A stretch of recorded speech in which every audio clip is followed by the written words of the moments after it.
Commander Taman stood on the bridge of the New Dawn, watching the stars slide past through the viewport. The diplomatic mission to the Velkar Consortium had gone better than expected. 3 new trade agreements, 2 cultural exchange programs, and a promise of shared technology research. After 2 weeks of careful negotiations, he was ready to get home. His medical officer Hannah was reviewing the supplies they had received as gifts. Pilot Sung-ho kept the ship on course with practiced ease. Xenobiologist Yuna was already writing her report about the fascinating Velkari biology she had observed. It was a good crew. They worked well together. The alarm changed everything, eh? A distress signal cut through the peaceful hum of the ship, automated, repeating. Emergency protocols triggered across every system. The signal came from Harmony Station, humanity's largest civilian colony in the Outer Rim, home to 47,000 families. Farmers, teachers, engineers, children, people building a new life far from Earth. Tae-Min ordered an immediate course change. Sung-ho pushed the engines hard. The journey that should have taken 6 hours took 3. Nobody spoke much during that time. Distress signals from colonies were rare. Harmony Station had state-of-the-art defenses and early warning systems.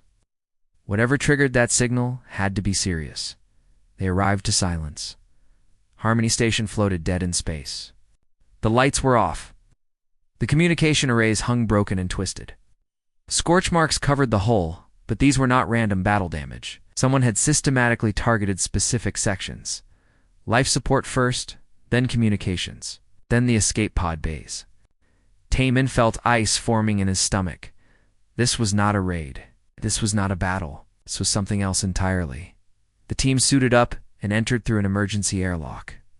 The station's gravity was failing in sections. He found the first bodies near the main entrance.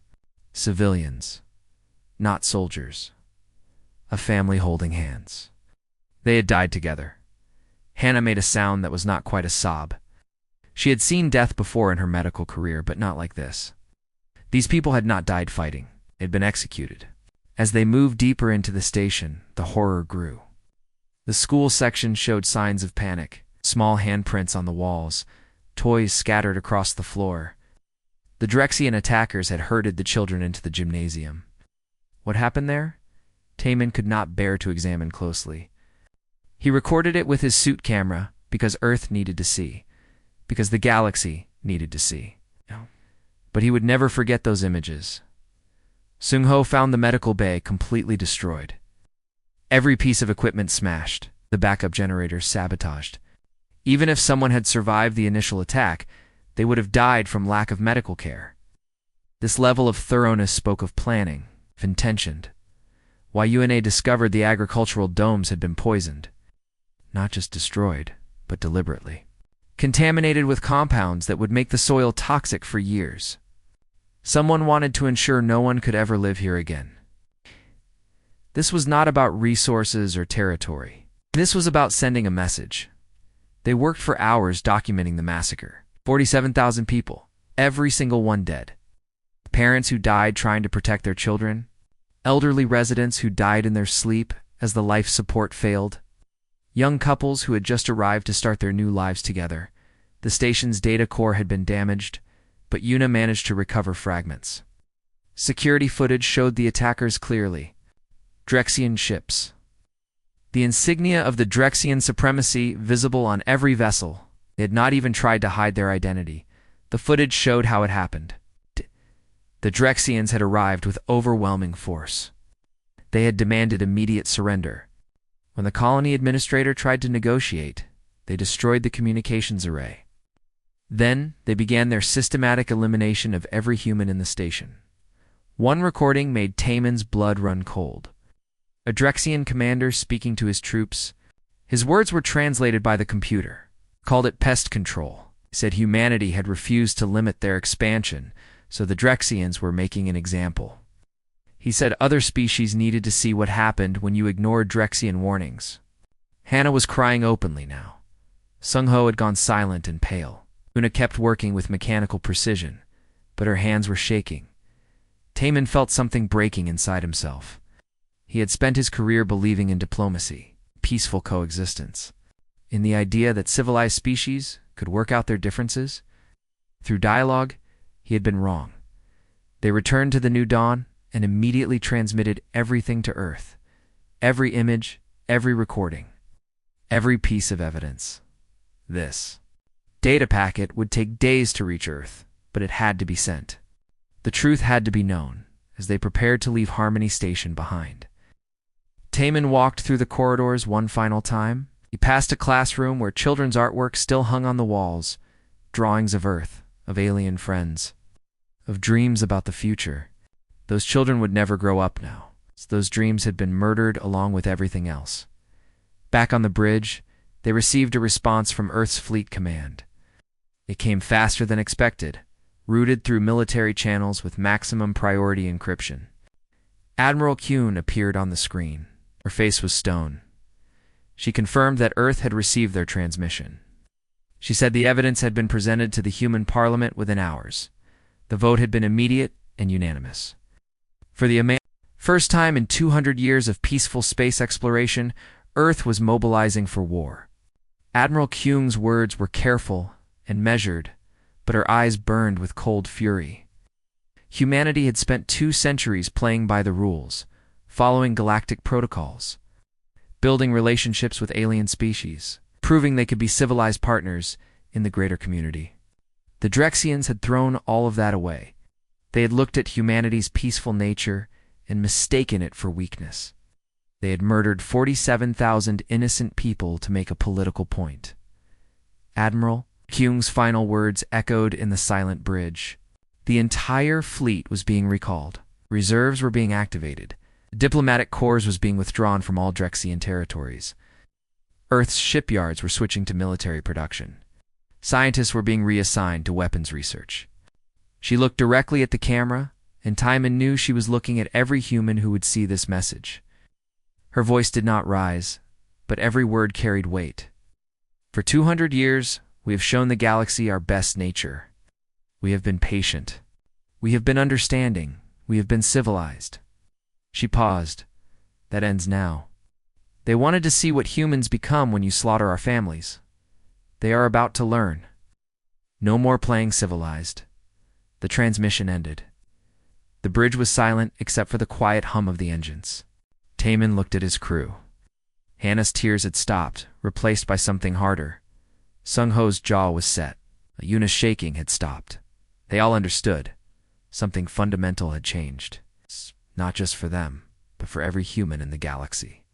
The Drexians had broken something that could not be repaired, and now they would face the consequences. Ambassador Darjung had served Earth for 30 years. 3 decades of careful diplomacy, building relationships with dozens of alien species, learning their cultures, respecting their customs, finding common ground. He believed in the Galactic Council. He believed that civilized species could resolve their conflicts through dialogue and mutual understanding. That belief died in a conference chamber on Council Station Alpha. Darjung stood before the assembled representatives of 43 species. The chamber was enormous, designed to accommodate the vast variety of alien biology. Some delegates breathed methane, others required intense heat or cold. But they all understood the evidence he presented. The holographic display showed everything: the destroyed colony, the murdered families, the children herded into the gymnasium, the poisoned agricultural domes, the security footage of Drexian commanders calling it pest control. 47,000 deaths documented in excruciating detail. He spoke carefully, keeping his emotions controlled. He explained that this was not a military conflict. It was genocide, a deliberate attempt to eliminate human civilians as a political message. Under galactic law, this demanded immediate action and severe consequences. The council listened in silence. When he finished, he waited for the outrage, for the condemnation, for justice. Instead, he got bureaucracy. Vorthok, a reptilian delegate who had served on the council for 2 centuries, spoke first. His voice was measured and diplomatic. He expressed deep concern about the tragic events at Harmony Station. He acknowledged that loss of life was always regrettable. Then he paused and shifted the discussion. He mentioned that humanity's expansion had been remarkably rapid.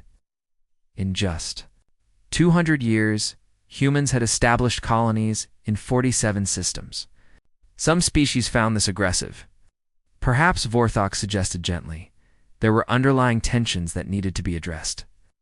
Context was important in understanding these complex situations. Other delegates nodded. The patterns of agreement spread across the chamber like a wave. Dayung felt something cold settling in his chest. They were not going to help. They were going to debate context while 47,000 bodies floated in space. He tried again. He played the footage of the Drexian commander explicitly stating their intention to make an example of humanity. He showed the evidence of premeditation. The systematic targeting of life support and medical facilities. This was not a military engagement gone wrong. This was calculated murder. A delegate from the Korvax Collective, a species known for their philosophical approach to conflict, suggested that perhaps the term genocide was too strong. After all, only one colony had been affected. The delegate proposed calling it a regrettable enforcement action that escalated. Beyond intended parameters, Daejung stared at the Korvax delegate in disbelief. 47,000 people. Enforcement action. The words felt obscene. The debate continued for hours. Delegates discussed the need to understand all perspectives, the importance of not rushing to judgment, the danger of escalating tensions through hasty decisions. They formed subcommittees to study the issue. They proposed sending investigation teams that would take months to organize. They talked about everything except justice. Finally, the Drexian representative was allowed to speak. His name was Vrel, a towering insectoid, whose species had dominated this region of space for thousands of years. He did not apologize. He did not express regret. Instead, he framed the massacre as a necessary response to human aggression. Humans, Vrel explained, had ignored multiple warnings about their expansion rate. The Drexians had tried diplomatic channels. They had filed formal complaints. When humanity continued to establish colonies in contested regions, stronger measures became necessary. Harmony Station was selected as a demonstration of Drexian resolve. Several council members actually thanked Vrel for his clarity. One delegate praised the Drexians for their restraint in limiting the action to a single colony. Dayung stood there, watching 3 decades of diplomatic work crumble into dust. These beings he had worked with, shared meals with, considered colleagues if not friends, were treating mass murder as a minor diplomatic inconvenience. The message was clear. Galactic justice protected the powerful. Everyone else was expendable. He thought about his daughter Jiwoo. She was a lieutenant in Earth Fleet now. She had grown up believing in his work, believing that humanity could find its place in the galactic community through cooperation and mutual respect. He had raised her to see the best in others, to build bridges instead of walls. What would she think when she saw this? When she learned that her father's entire career had been built on a comfortable lie? The council voted. They would issue a statement of concern. They would encourage both sides to de-escalate. They would offer mediation services. But sanctions against the Drexian supremacy? Military intervention? Actual consequences? The vote failed to reach the required threshold. Vorthok approached Dayung after the session. The old reptilian placed a clawed hand on his shoulder in what was meant to be a comforting gesture. He said that Dayung should understand the difficult position the council was in. The Drexian supremacy was a major power. Actions against them could destabilize the entire region. Sometimes, tragic as it was, practical considerations had to take precedence over emotional responses. Daejung looked at Vorthok for a long moment. This being he had considered a mentor, friend. Someone who had guided him through the complex politics of the council for years. Now he saw Vorthok clearly for the first time. A politician who valued stability over justice, order over morality. He walked away without responding. Back on Earth, Jiwoo watched her father's presentation to the council through official channels. She sat in the officers' lounge aboard the training facility where she was stationed. Other young officers gathered around the screen. They watched as the council dismissed their ambassador, as alien delegates debated context and perspectives. While evidence of genocide played on the screens behind them, Jiwoo had joined Earth Fleet believing that military service would rarely be needed. that it was mostly about showing the flag, participating in joint exercises with allied species, and providing security for scientific missions. She believed her generation would continue the peaceful expansion. Her father's generation had started. She watched the Drexian representative call the massacre an enforcement action. She watched council delegates nod in agreement. She felt something hardening inside her chest. A understanding that the universe was not what she had been taught it was. Around her, other young officers were having the same realization. The quiet conversations, the exchanged glances, a generation learning that civilization was a luxury afforded only to those with the power to enforce it. 3 days later, Earth formally withdrew from the Galactic Council. The announcement was brief and cold. Humanity had sought justice through proper channels and found none. Earth would no longer participate in a system that protected the powerful at the expense of the vulnerable. The withdrawal was immediate and permanent. Ambassador De Jong delivered the message himself. His final act of diplomatic service. He did not raise his voice. He did not accuse. He simply stated facts. Earth had trusted in galactic institutions, and that trust had been betrayed. There would be no second chances. Admiral Kyung appeared before Earth's parliament that same day. The chamber was packed. Every representative present. The vote they were about to take would define humanity's future in the galaxy. She laid out the military options clearly. Earth's fleet was powerful but not dominant. In a prolonged conflict with the Drexian supremacy, victory was not guaranteed. There would be casualties. Resources would be strained. Other human colonies might face retaliation, but she said there was no choice. 47,000 of their people had been murdered. The galaxy had responded with indifference. If humanity did not act, they would be marking themselves as acceptable victims. Every colony, every human in space, would be vulnerable. The vote was called. Authorization for full military action against the Drexian supremacy. Authorization to use any means necessary to achieve justice for Harmony Station. Authorization to show the galaxy what happens when you slaughter humans, and expect them to accept it quietly. The vote was unanimous. Not a single dissenting voice. Earth's shipyards, which had been producing cargo vessels and science ships, retooled for war production. The reserves were activated. Every human with military training received recall orders. The diplomatic corps was withdrawn from Drexian space, and in bases across Earth and its colonies. Soldiers prepared for something the galaxy had never seen. Humans had spent 200 years being peaceful, playing by the rules, showing the galaxy their civilized nature. Now they would show the galaxy what? Earth had taught humanity long before they reached the stars. How to fight when cornered. How to survive when the odds were impossible. How to be predators when the situation demanded it. The Drexians had wanted to make an example of humanity. They were about to learn that some species should not be provoked. That peaceful does not mean harmless. That civilization is a choice humans make, not a limitation they suffer. Admiral Kyung's final words to Parliament were simple. 200 years of playing civilized had ended. Now Earth would teach the galaxy a very old lesson.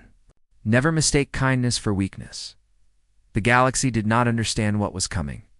Most species had evolved on stable worlds with predictable seasons and abundant resources.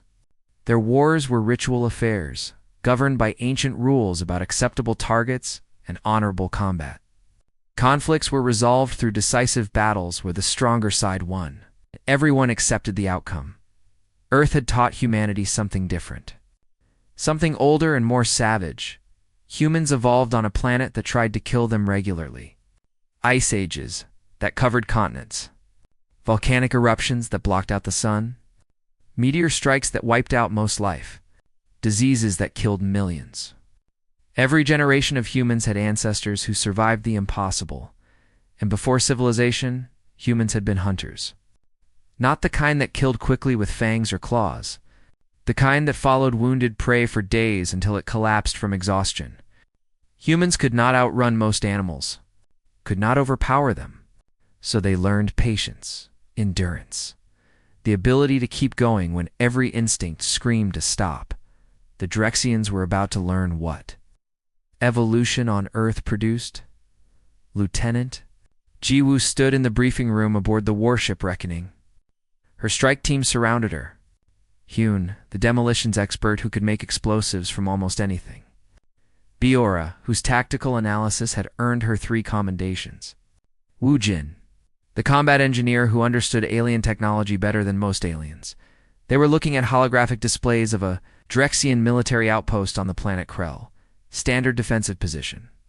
Energy shields, automated weapon systems, early warning sensors. The outpost housed 200 Drexians, soldiers, and served as a supply hub for their fleet operations in this sector. A traditional military approach would require overwhelming force. Ship-to-surface bombardment to break the shields. Then ground assault against entrenched defenders with superior technology. It would work eventually, but casualties would be high. Jiwoo's orders were different. They were not going to fight fair. They were going to fight human. The team spent a week studying the outpost. Not just its defenses, but its routines. When soldiers changed shifts, when supply deliveries arrived, when the commanders held their strategy meetings, the Drexians were efficient and predictable. That was their weakness.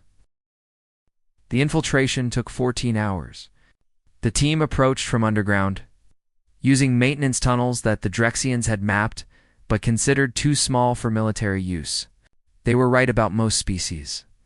But humans could compress their bodies, control their breathing, move in absolute silence through spaces that should have been impossible.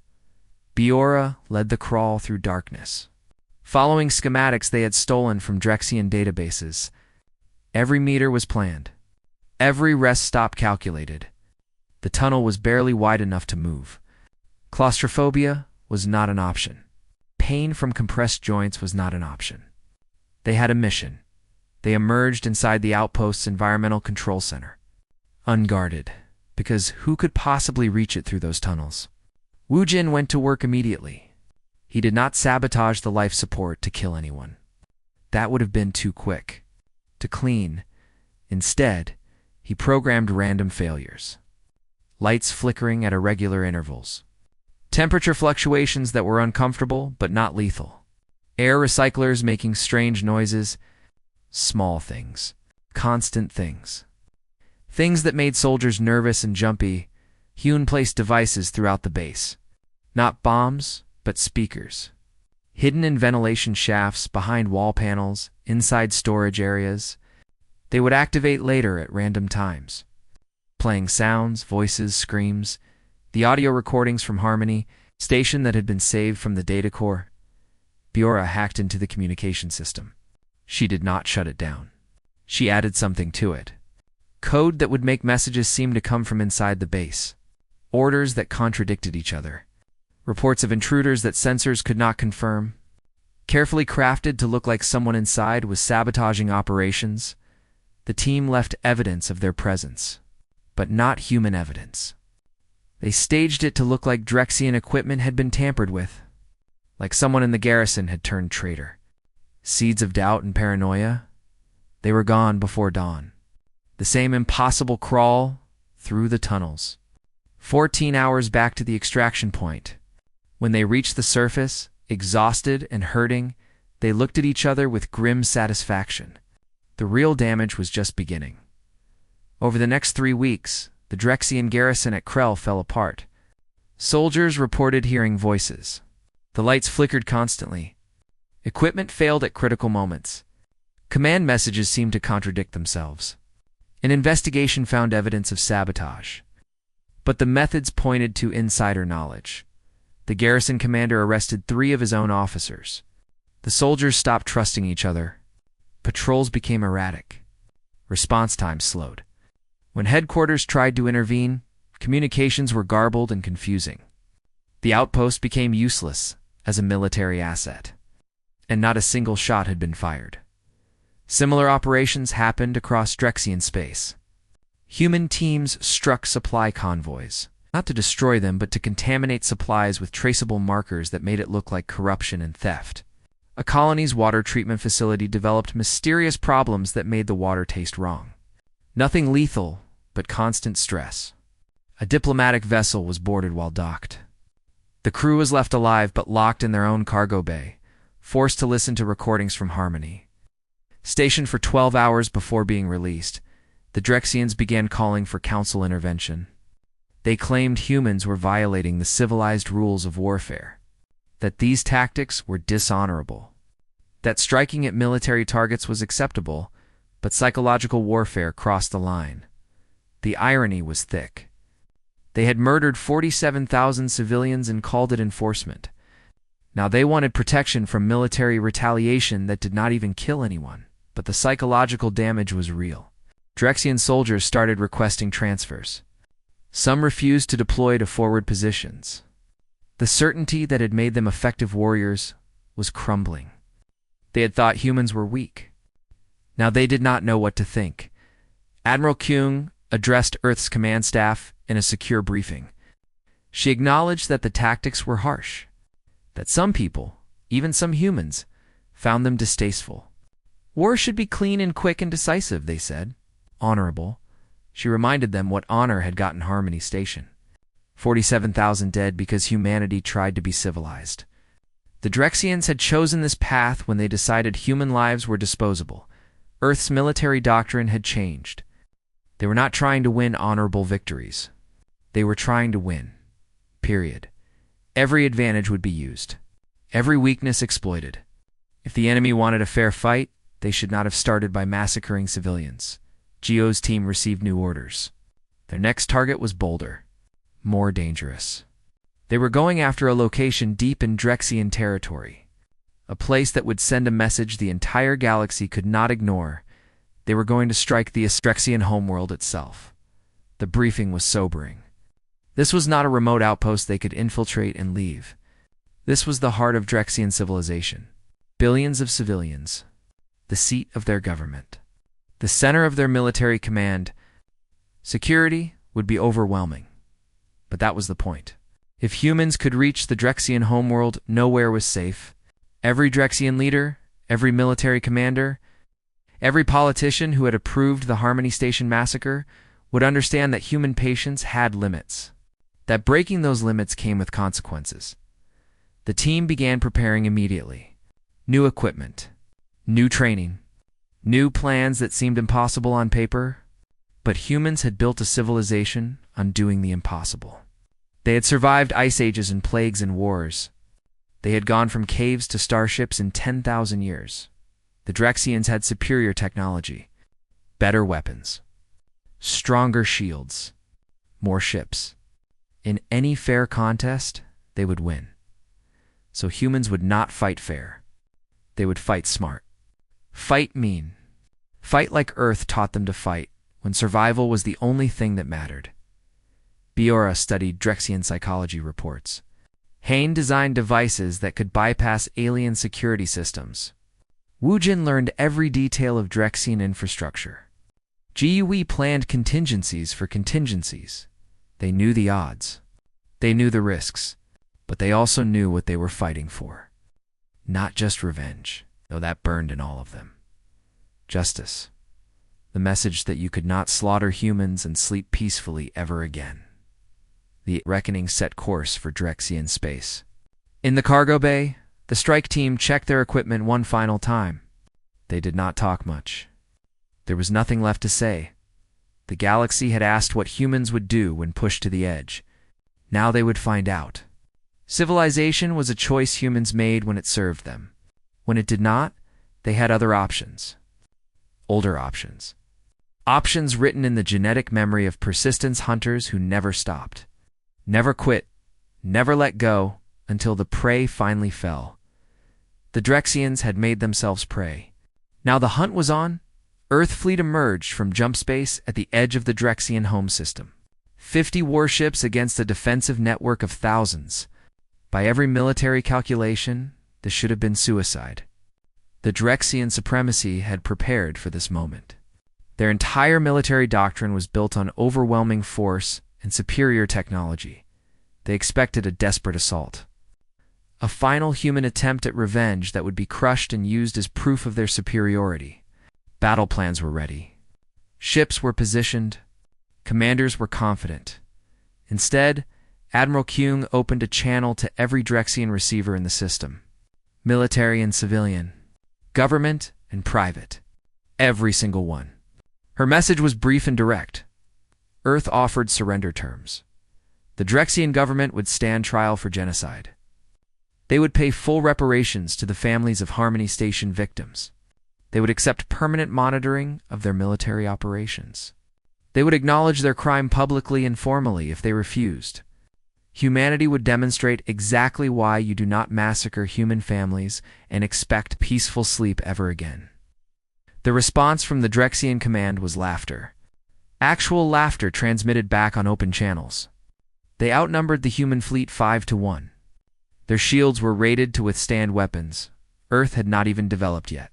Their point defense systems could track and destroy thousands of incoming threats. In any conventional battle, they would win easily. Admiral Kueng had expected this response. In fact, she had counted on it.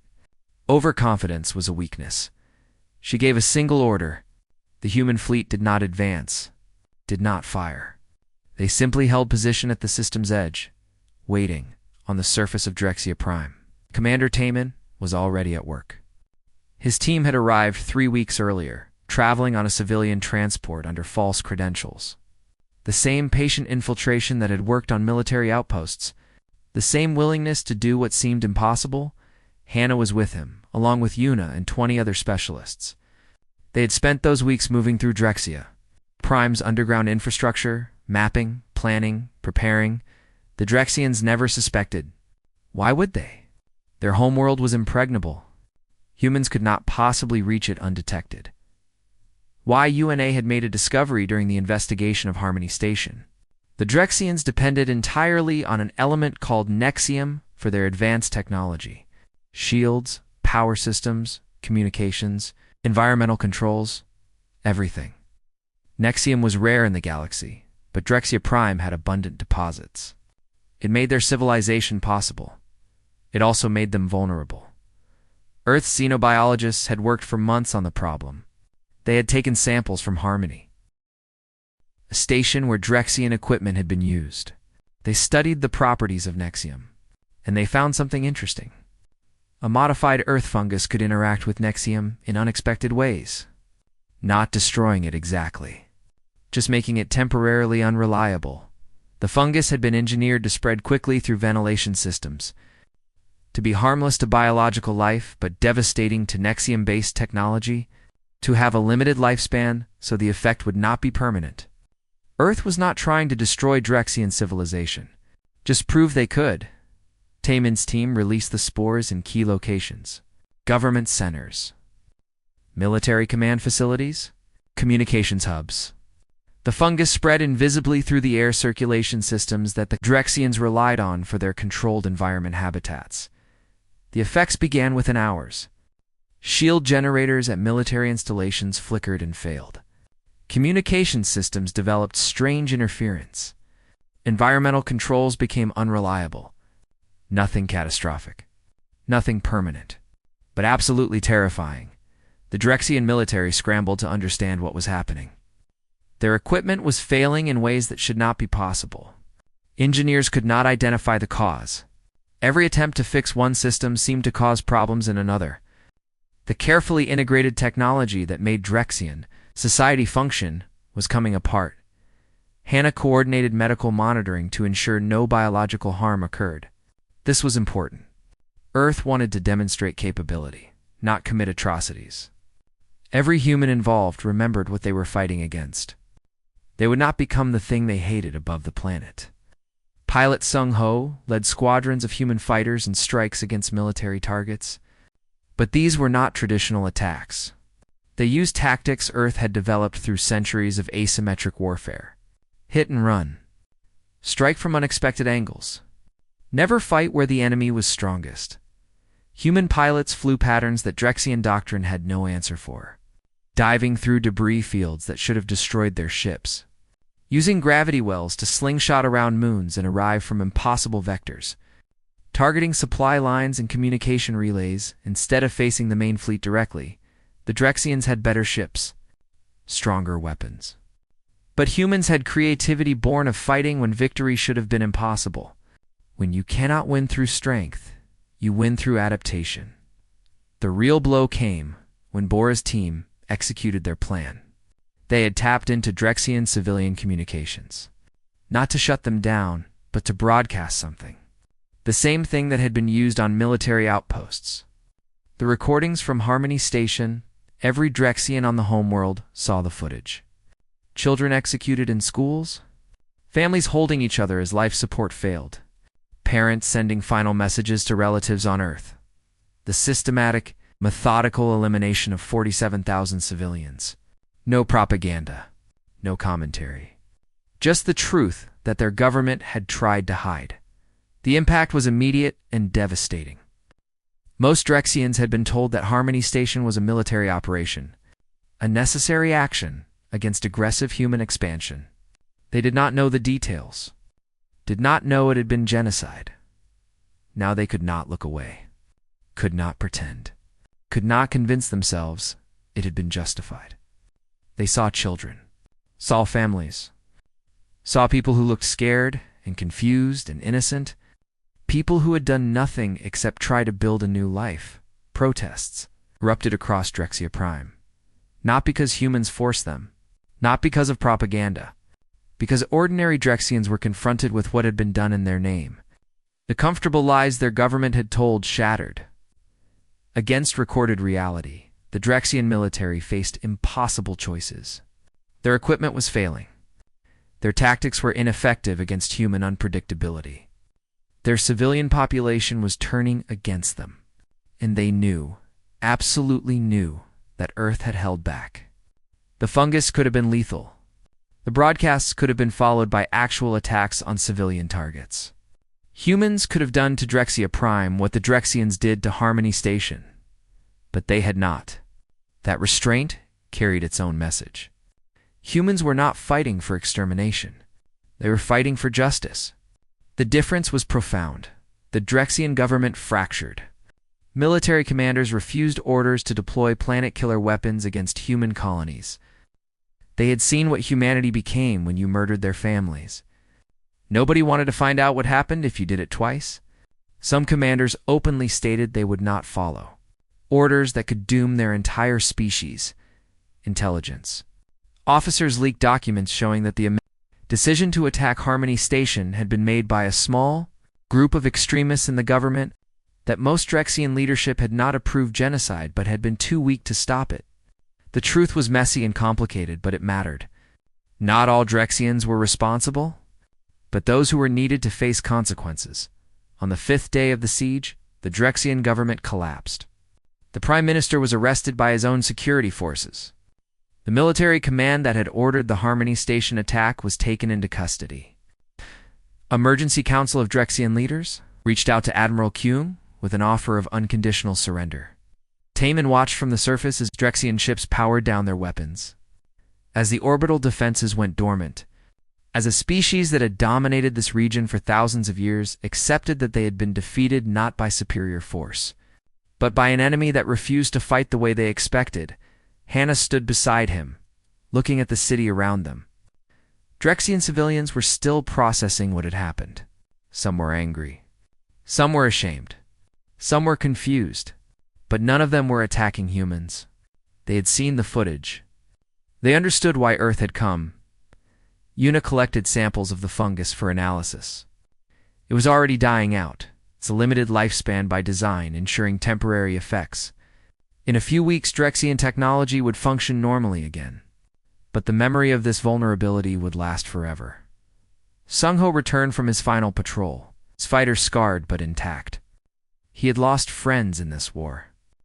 Knew others who had lost family.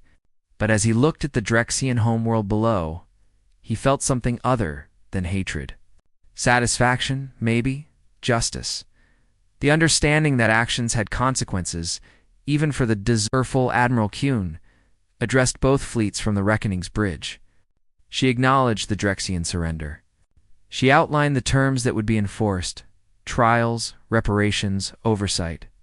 A complete restructuring of how the Drexian supremacy operated in the galaxy. she also made something clear to both humans and Drexians. Earth had not wanted this war, had not wanted to become the thing that frightened others, but when forced to choose between being victims and being warriors, the choice was obvious. The galaxy had tested humanity's civilization and found it strong. Then they tested humanity's capacity for war and learned that peaceful species are not always harmless species. That evolution on Earth produced something unique, something that could be gentle or savage depending on what the situation demanded.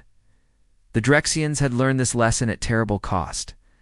Now the question was whether the rest of the galaxy would learn it without needing the same demonstration. The war was over, but nothing would ever be the same.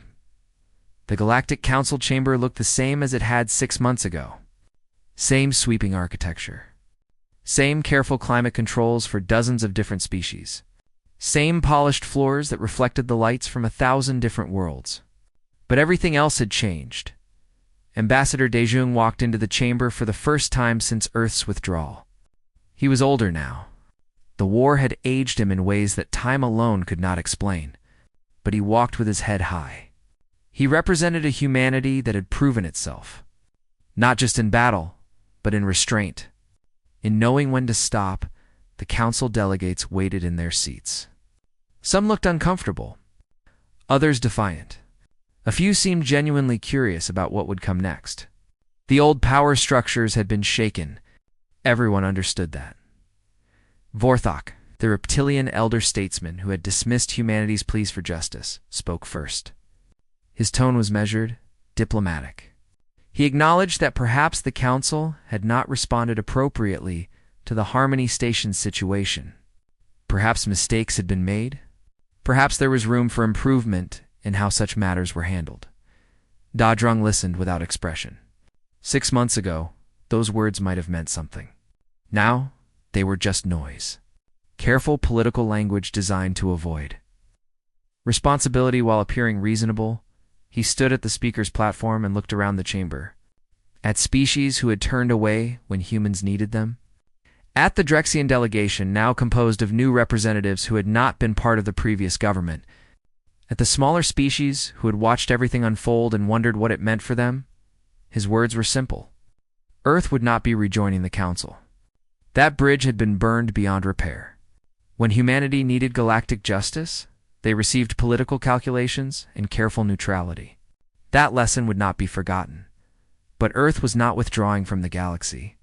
They were forming something new. A coalition of species who understood that justice could not be optional. That protecting the vulnerable was not negotiable. That civilization meant something more than just having advanced technology. 17 species had already joined Earth's new alliance. Small nations that had been ignored by the Council. A group that had learned from humanity's experience and decided that the old ways were not acceptable. The Council protested, called it divisive, claimed it would destabilize the careful balance of power that had maintained peace for millennia. The irony was not subtle. Their peace had allowed genocide. Their balance had permitted injustice. Darjong made Earth's position clear. The new alliance would not be aggressive, would not seek conflict, but they would respond to threats, would defend each other, would ensure that no member species faced what humanity had faced. The choice of whether this led to conflict or cooperation was up to the Council. Some delegates were already calculating, seeing opportunities, understanding that the galaxy had fractured in ways that could not be easily repaired. The old order where the Council mediated everything was ending. A new era of competing alliances was beginning. Others seemed genuinely troubled. Species who had believed in the Council's ideals and were now confronting the gap between those ideals and reality. A few approached Daijung privately after the session, asking about joining the new alliance, asking if there was a better way. On Drexia Prime, the trials were underway. The leaders who had ordered the Harmony Station massacre faced justice. Not human justice, not revenge. Formal proceedings with evidence and testimony and legal process. Earth had insisted on this. They insisted that even those who committed atrocities deserved fair treatment under law. The Drexian public watched their former leaders tried for genocide. Some protested, claimed it was victor's justice imposed by conquerors, but most understood. They had seen the footage. They knew what had been done. Justice needed to happen. The reparations were significant, not crushing but substantial. Earth used the funds to rebuild Harmony Station, not as it had been, but as a memorial and a living colony both, a place that remembered the dead while celebrating life. Lieutenant Jiwoo stood at the new Harmony Station, watching the construction. She had been promoted twice during the war. Now she commanded the security force protecting the rebuilding effort. It was strange being here. She had seen the old station's destruction through recordings. Now she was helping create something new from the ashes. The memorial wall dominated the central plaza. 47,000 names carved into black stone. Every victim listed. Every life remembered. Beneath the names, a simple inscription: never again, for anyone. That last part was important. This was not just about human suffering. It was a promise that humanity would not let others face the same horror. That the lessons learned in blood would serve a larger purpose. Some Drexian volunteers were working on the reconstruction. Young people who had not been part of the government that ordered the genocide, who had seen the truth and decided to be part of making it right. Their presence was controversial. Some humans did not want Drexian help. The wounds were too fresh, the memories too painful. But Jiwoo had approved their participation. It's not because she forgave what had been done. Forgiveness was not hers to give. But because the future could not be built on endless hatred, the dead deserved justice. Living deserved a chance to choose differently. Commander Taman had turned down promotion to admiral. He requested command of a new type of vessel instead. The Guardian class, ships designed not for war, but for protection. Fast, well-armed, mobile. They would patrol the territories of alliance members, respond to threats, ensure that small colonies never faced annihilation alone. Hannah joined him as chief medical officer. She had seen enough death. Now she wanted to prevent it. The Guardian ships carried extensive medical facilities, could respond to disasters, natural or artificial, could be where they were needed most. UNA continued her xenobiology work, but with a new focus. Understanding alien biology to find weaknesses had won the war. Now she studied it to find connections, common ground. Ways that different species could coexist successfully. The same knowledge, different purpose. Sung-ho trained new pilots in the tactics that had proven effective against the Drexians. Not to prepare for another war, but because weakness invited aggression. The galaxy needed to understand that humanity could defend itself and its allies. That the choice to be peaceful was always a choice, never a necessity. Admiral Kyung addressed Earth's parliament one final time before her retirement. She was tired. The war had been necessary, but exhausting. She had made decisions that would haunt her. Ordered actions that saved lives by threatening others. Walked the line between justice and vengeance. She told Parliament that humanity had changed, could not go back to being what they were before Harmony Station. The innocence was gone. The belief that civilization alone protected them was shattered. They understood now that the galaxy was not fair, that evil existed and often went unpunished unless someone chose to act. But, she emphasized, they had also shown restraint, had the capacity for destruction, but chose not to use it. This could have made Drexia Prime into another Harmony Station, but deliberately did not. That choice mattered. That was what separated justice from revenge. Earth's military doctrine was now based on defense and deterrence. Strong enough that attacking humanity was clearly a bad idea. Disciplined enough that force was used only when necessary. Prepared to fight, but never eager for it. The new Galactic Federation Treaty, proposed by Earth and adopted by the Alliance, included provisions that became known as the Harmony Accords. Any act of genocide against any species would be met with unified response. No diplomatic delays. No political calculations. Immediate and absolute. The Council species resisted. It's called it an overreach, an interference with sovereignty. But the Alliance held firm. Some things were not negotiable. The right to exist was fundamental. Violating that right had consequences. Slowly, grudgingly, some Council species began adopting similar provisions. It's not out of moral conviction necessarily, out of practical recognition that the balance of power had shifted. That humanity and its allies represented a force that could not be ignored. The galaxy would never be the same. The comfortable assumption that advanced civilization meant safety was gone. Small species were forming their own defensive packs. Larger species were reconsidering their behavior. The old order was dying. Earth had not wanted to be a military power, had not wanted to be the species that others feared. But when forced to choose between being victims and being survivors, the choice was obvious.